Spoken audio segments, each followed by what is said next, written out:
না তুমি এসে এটা ঠিক করে দিই, ভুল করেছো, ঠিক করে দাও, ভুল করেছো বল তুমি বলো। ভুল আছে তাহলে ঠিকঠাক করো। ঠিকটা ওই পয়েন্টটা ঠিকই আছে, শুধু এখানে কিটা আসবে না। হ্যাঁ এটা শুধু আমি আগের দিন বলেছিলাম তিনটে মানে ভ্যালু তিনটে আর দিকলাতে কে এম, ঠিক আছে। যেখানে আর থাকবে আমরা যেমন বীজগণিতের সময় আমরা প্লাস মানে কোনো অঙ্কের আগে প্লাস আমরা প্লাস লিখি না, মাইনাস থেকে লিখি, ঠিক তেমন ভাবে এখানে যদি আর কে এম যদি আর থাকে কোনো জায়গায় আর লেখা দরকার, আর মানে শুধুমাত্র অনলি ওম। আর যখন আর এর মানে শুধু ওমের বেশি, যখন হাজার ওমের উপরে চলে তখন কিলো ওম হয়ে যাচ্ছে, তখন আমরা কিলো ওমটা মানে প্রকার লিখতে হবে, মেনশন করতে হবে। আবার হাজার কিলো ওম যখন বেশি তখন মেগা ওম হয়ে যাবে, তখন এমটাই কথা। কিন্তু আর এর ক্ষেত্রে আমরা অনলি ফর ওম দিলে হয়ে যাবে। এবারে যদি এটা এখানে থাকতো 5 ধরো না কে 4, এটা একটা রেজিস্টার, তখন আমাকে এখানে 5.4 কিলো ওমটা কেটাকে আমাকে আর এবার গুণ করে দিলে ওইটাই আছে। হ্যাঁ মানে ভাগ করে মানে এর জায়গায় আবার আমরা এখানে ইনটু মানে এই যে 5 আছে এখানে 5 ইনটু 1000 কিলো ওম চারটে 1000 ইনটু 4 এরকম আছে, ঠিক আছে। এবার এখানে যদি আমি 4 দিয়ে মানে নিচে 1000 টাকে ডিভাইড করে দিই, ভাগ করে দিই, সেটা জিনিস এই কেটে গেল। কিলোটা কিলো, ব্যাপারটা কি কিলোর জায়গায় 1000 গুণ হচ্ছে, তো সেটা তো আমরা কিলোতে প্রকাশ করে দিয়েছি। মানে এখানে জিনিসটা কি হচ্ছে 5 কে 4, অ্যাকচুয়ালি এটা আমরা যদি প্রকাশ করি তাহলে এটা কত আসছে 5.4 কিলো ওম, তাই তো 5.4 কিলো ওম। এবার আমরা যদি এটা শুধু ওমে প্রকাশ করতে যাই তাহলে এর সাথে 1000 গুণ করতে হবে। হ্যাঁ তাহলে যদি 1000 গুণ করি তাহলে কত আসছে 5.4 into 1000 তোমার তিনটে শূন্য হবে না, একটা পয়েন্টের জন্য একটা শূন্য আউট হয়ে যাবে তো, কাটকারি যাবে পয়েন্টের জন্য একটা শূন্য কেটে যাবে। তাহলে 400 3 এর মান করতে হয়। আপনি আসলে ভ্যালু বের করুন।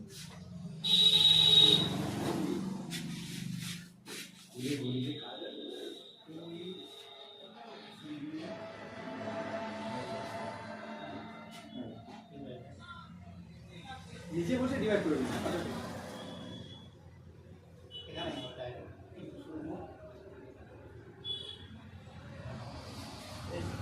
বিন্দু সঙ্গে কি কাটা হবে না, বিন্দু সঙ্গে কাটা হবে না। আপনি এইভাবে করলে হ্যাঁ এটা পুরো নিয়ম আছে।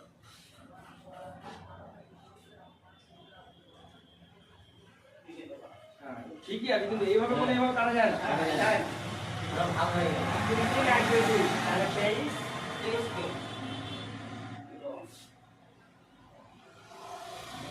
একটা এসএমবি রেজিস্টার যেগুলো হয়, ঠিক আছে, এসএমবি রেজিস্টার একটা রেজিস্টারে 2 3 3 একটা ভ্যালু লেখা আছে।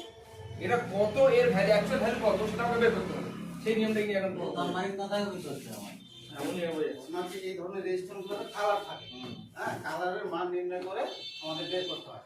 এখানে কালার নেই, ডাইরেক্ট শুরু হয় এই ধরে নিতে হবে এটা রেড, হ্যাঁ 3 মানে অরেঞ্জ, আর তিনটা লাস্টে যে কালারটা আছে এটা হচ্ছে ব্ল্যাক। এইভাবে তারপর 1000 দিয়ে ভাগ করলে 1 কেটে নাম্বারিং থাকে, প্রথম দুটো অ্যাজ ইট ইজ বসিয়ে দেবে যেমন আছে তেমন। তারপরে যে সংখ্যাটা আছে সেই সংখ্যাটার পরিমাণ যে মানে ধরো 3 আছে তাহলে 3টে শূন্য বসবে। আচ্ছা আমি যদি বলি ওখানে 4টে শূন্য আছে, 4 সব আছে, সব আছে, 3টে শূন্য বসিয়ে দিলাম। এবারে আমরা দেখছি যে এটা আমার মানে হাজারের 3 ডিজিটের বেশি আসছে কিনা। 3 ডিজিট মানে 3টে সংখ্যা বেশি আসছে, তাহলে আমাকে এটা প্রথমে 1000 দিয়ে ভাগ করতে হবে। যা আছে আর থাক, আমার দেখা গেল আমি 1000 দিয়ে ভাগ করব। এবার এটা কিলো ওম, মেগা ওম কি শুধু ওম আমি বুঝতে পারছি না, এটা বের হয়েছে। এবার আমি এটা 1000 দিয়ে ভাগ করব। পরপর একটা একটা শূন্য কেটে দিই, 3টে শূন্য কেটে গেল, তাহলে এটা শূন্য কেটে গেল, তাহলে 23 কিলো কিলো একদম আমি 1000 দিয়ে ভাগ করব কিলো, হয়ে গেল। এবার তোমার কথা আসি, এখানে 2 3 3 সরি 2 3 4, ঠিক আছে। তাহলে এখানে 2 আর 3 পর বসিয়ে দিলাম, তাহলে এখানে 4 আছে, 4টা শূন্য হবে। এবারে আমি 1000 ভাগ করব। 1 2 1 1 1 1 1 কেটে গেল। তাহলে এটা 230 কিলো ওহম। এবারে যদি 3 এর জায়গায় সাপোজ ধরে নাও আমার এখানে 5 আছে, 4 এর জায়গায় 5 আছে, তাহলে এখানে আরেকটা শূন্য বাড়বে। তাহলে আমি 3 টা পরপর কেটে দিলাম, 1 2 3 0 3 0 কেটে দিলাম। তখন আমার এখানে উত্তর আসছে, রেজাল্ট আসছে কি 2 3। তাহলে কিলো ওহম, তাহলে কিলো ওহমটাও 1000 এর উপর চলে যাচ্ছে। তাহলে কিলো ওহমের উপরে আবার 4টি ডিজিট আছে। আমি কোনো মানে ডিজিট 3টে সংখ্যার উপরে যখন সেটা আমি কিলো মানে সেই দিয়ে প্রকাশ করতে পারবো না। আমাকে আবার যেহেতু ভাগ করে মেগা আছে, তাহলে আমি আবার 1000 দিয়ে ভাগ করে দিলাম। দিলে একটা কেটে গেল, দুটো কেটে গেল, আর একটা থেকে থাকছে। তখন এটা 2.3 যে 0 আছে এর মাঝখানে একটা ডট দিয়ে দেবো 3। এটা ভাগের আলাদা সূত্র আছে, ভাগ করলেই আসবে। এই যে ভাগ করে তোমাকে দেখিয়ে দিই। 10 দুবার যাচ্ছে 20 20 থেকে যাচ্ছে, এখানে ডট দিয়ে এখানে শূন্য দিলাম, তাহলে 3 × 30। ঠিক আছে, তাহলে এটা আমি জাস্ট এটা আছে বলে এটা আমি উড়ে দিয়ে এখানে দিলাম। এটা তাহলে কিলো ছিল, এর আমরা হাত দিয়ে ভাগ করলে মানে এটা কত মেগা। আচ্ছা বলছি দুবার ভাগ করা হয়েছে বলে মেগা অংশ। আচ্ছা আমি একটা বলি, সূত্রটা আমাদের কোন জায়গাতে কাজে লাগবে বলো? এটা যে এসএমডি এটা এই যে এখানে যে এখানে কোড নাম্বারিং আছে, এখানে এখানে দেখো নাম্বারিং, এই যে অনেক নাম্বারিং আছে না, এই যে নাম্বারিং আছে, সেই নাম্বারের রেজিস্টার গুলো যখন আমি ভ্যালু বের করতে যাব, এটা এই জায়গা নাম্বার আছে 235, এটা কত ভ্যালু রেজিস্টার সেইটা বের করার জন্য আমাদেরকে এইভাবে নাম্বারিং করতে হবে। এটা জাস্ট একটা ফর্মুলা নাম্বার বের করা, কিন্তু তোমাদের কাছে এখন সব টেকনোলজি যুগ, ডিজিটাল আমি ওটা বলতে আমার বলার কথাটা বলার মানেটা হচ্ছে, আমি ধরুন যে আমি যে এখানে আমার 235 একটা লেখা আছে, এটা মানে এই কাজটা কোন জায়গাতে গিয়ে আমি কার্যকারী করবো? এটা 235 লেখা আছে।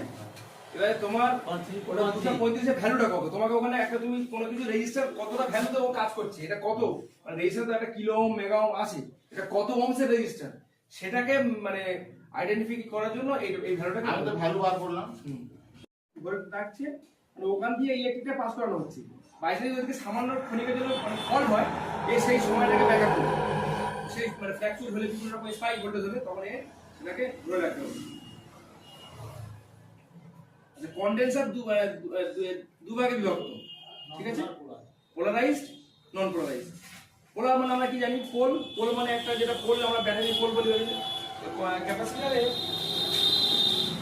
আমাদের খালি ক্যাপাসিটর, ঠিক আছে। এবারে এই পোলটাকে যে ক্যাপাসিটরের প্লাস মাইনাস নির্দিষ্ট দিক থাকে, যে এই দিকটা প্লাস করা আছে, এই দিকটা মাইনাস করা আছে, সেটাকে বলা হয় পোলারাইজড ক্যাপাসিটর। এটা পোল নির্দিষ্ট করা আছে, প্লাস কোনটি মাইনাস কোনটি। যে ক্যাপাসিটরে পোল কোনো নির্দিষ্ট করা নেই সেটাকে নন পোলারাইজড। এদিকে আমরা এটা যখন বোর্ডে ব্যবহার করবো যে কোনো দিক লাগাতে পারি ঘুরিয়ে ফিরিয়ে, কিন্তু যখন আমরা এই পোলারাইজড ক্যাপাসিটর ব্যবহার করবো বোর্ডে, তখন মাইনাসের দিকে মাইনাস লাগাতে হবে, প্লাসের দিকে প্লাস লাগাতে হবে, নাহলে কাজ করবে না, ক্ষতি করবে, পুড়ে যাবে যাবে। প্রত্যেক পোলারাইজড ক্যাপাসিটর দেখবে যে কালারই হোক না কেন, ব্রাউন কালার হয়, কালো কালার হয়, সবুজ, অনেক রকম কালার হয়, একটা দিকে একটা পড়তে থাকে, দাগ থাকে, যদি মানে ম্যাক্সিমাম সাদা দাগ থাকে, আর কোনো জায়গায় এখানে মাইনাস সাইন করা থাকে, যেদিক দাগ থাকবে সেটাই হচ্ছে মাইনাসের দিক, উল্টো দিকটা পজিটিভ দিক।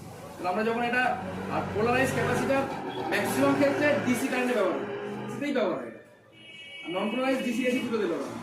পোলারাইজড হচ্ছে ডিসি কারেন্ট যেখানে সার্কিটে ডিসি ভোল্টের কাজ হবে সেখানে পোলারাইজড ব্যবহার হয়। আর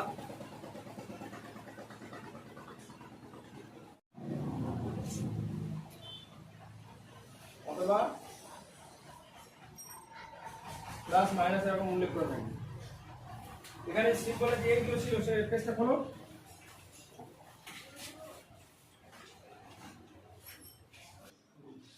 যে সিম্বলটা দিলাম একটা এই, এটা হচ্ছে পোলারাইজ ইলেকট্রনিক পোলারাইজ ক্যাপাসিটর। আর নন পোলারাইজের দিকে এই যেটা আছে এখানে নন পোলারাইজ সিম্পল জিনিস, এর উল্টোটা এখানে কিন্তু প্লাস মাইনাস দিয়ে মেনশন করা থাকবে না, অথবা একটু হালকা ঘোরানো থাকে। কোন ক্ষেত্রে আবার এখান থেকে এরকম কাটা থাকে, নন পোলারাইজ ক্যাপাসিটর।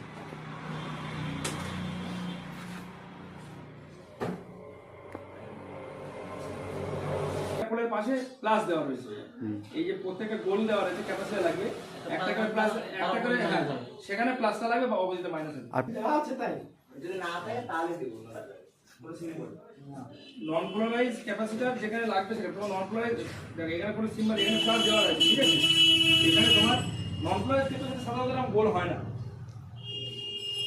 গোল হয় ওটা সেই পাখাতে লাগে থাকে, এটা পাখাতে লাগে যেটা কন্ডেন্সার, ওটা এক ওয়ান টাইপ অফ ক্যাপাসিটর, সেটাকে আমরা নন পোলারাইজ, ওটা তো আমাদের কোনো দিক লাগে না, ওটা আমরা এসি কারেন্ট ব্যবহার করে, ওটা নন পোলারাইজ ক্যাপাসিটর, এটা কন্ডেন্সার এটা পাখা, ঠিক আছে? এটা ক্যাপাসিটরের যে মানে কত ভোল্টেজ এবং ক্যাপাসিটর কতটা পরিমাণ কতটা ভোল্টেজ ও ক্যাপাসিটর করে রাখবে রাখার সামনে যে ক্ষমতাটা সেটাকে প্রমাণ করে এই কতটা ইউএফ এর ক্যাপাসিটর আছে। বড় ক্যাপাসিটর হবে তার ইউএফটা বেশি হবে। 70 ইউএফ লেখা আছে এই মানে ক্যাপাসিটর। এই 470 ভোল্ট দেবে না ভোল্টেজ আলাদা লেখা থাকে, প্রত্যেকটা ক্যাপাসিটর ভোল্টেজ আলাদা লেখা থাকে, রেজিস্ট্যান্সে কত পরিমাণ রেজিস্ট্যান্স বাধা দিচ্ছে, এবার এই কত রকম মানে সেই চার্জটা ইলেকট্রিক চার্জটা কতটা পরিমাণ ধরে রাখার ক্ষমতা আছে সেটাকে প্রমাণ করে ইউএফ। আর ক্ষমতা সেখানে 2.3 জায়গা 4 কিলো ওহম হয়ে গেল। তো ওই সামান্য মাইনাস প্লাস মাইনাস 1 বা প্লাস মাইনাস 0.5 হয়েছে, লাগিয়ে দিয়েছি, তার কম হর্ন পুড়ে গিয়েছে, আমার হর্ন একটা পকেট থেকে দিতে হয়েছে আর কি, সে এবার নতুন কিনে নিয়ে গেছে আমার কাছ থেকে কনভার্টার এবং হর্ন, সে হর্নটাকে চেঞ্জ করতে হয়েছে। তো ওরকম তখন জিনিসগুলো পুড়িয়ে ঠিক পরিমাণ মতো লাগানোটা ভালো। তাতে যেটা লাগানো আছে সেটাই